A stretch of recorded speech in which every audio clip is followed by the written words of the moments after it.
Hi everyone. Today we're going to be looking at section 8.2 from your textbooks, Reactions and Aqueous Solutions. Our learning targets today are what are the products of a double replacement reaction? We want to know which product, if any of them, will precipitate, and we also want to know if a gas will form in the reaction. So before we start our lesson, there are a few vocabulary words that you should know.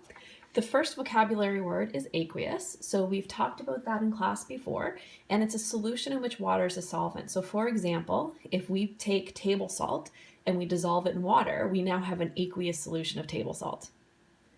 The second word is precipitate. It's when a solid is formed in a solution. So if we take two solutions and we mix them together and a solid forms, that solid is called a precipitate. Lastly, in grade 10, you would have talked about double replacement reactions. So if you remember, this is the general form of a double replacement reaction, and it happens between two ionic compounds.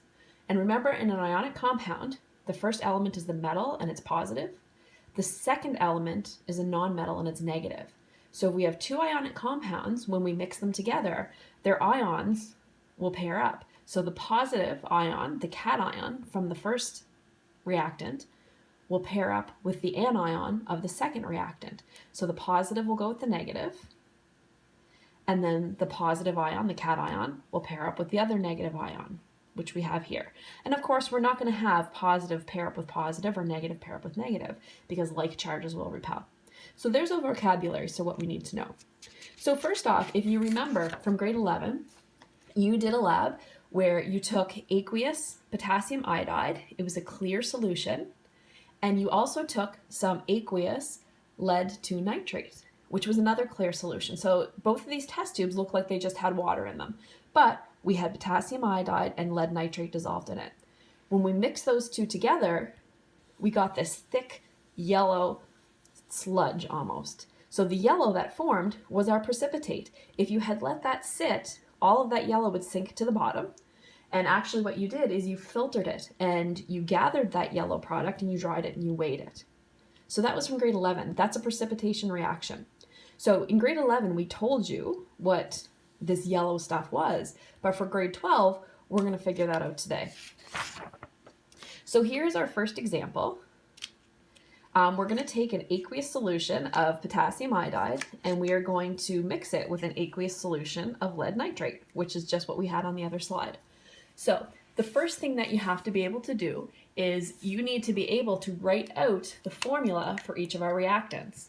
So if we look at our periodic table, potassium is +1, iodide is -1. So potassium iodide +1 and -1 adds up to 0. So our formula is just Ki. And our state symbol, it's aqueous, because it tells us it's aqueous. Then we have aqueous lead nitrate, lead 2 nitrate. So lead 2 means lead has a +2 charge.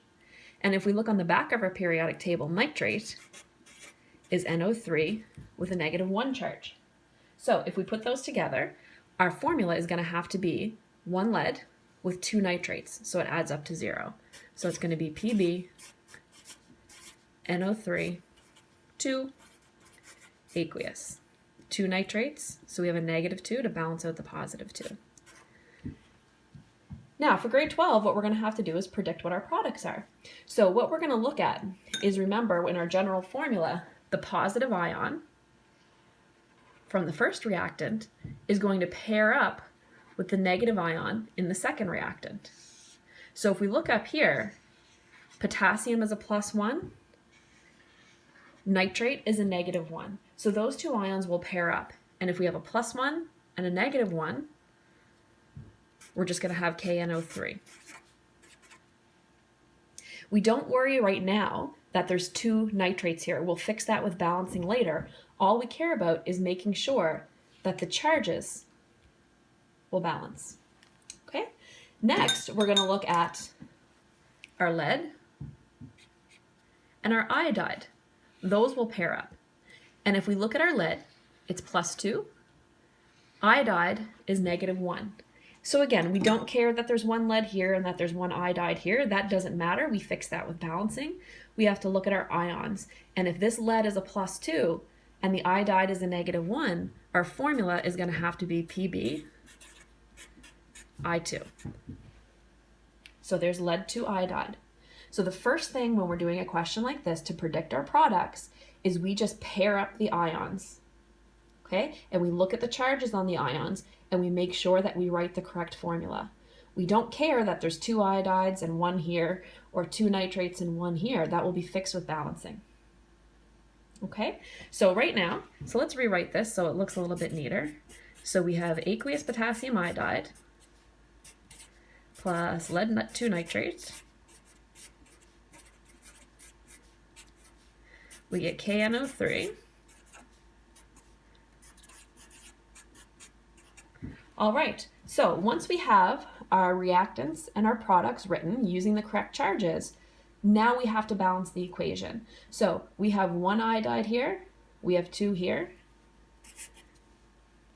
2 potassium, we need 2 potassium, 2 nitrates, 1 lead, so it's balanced.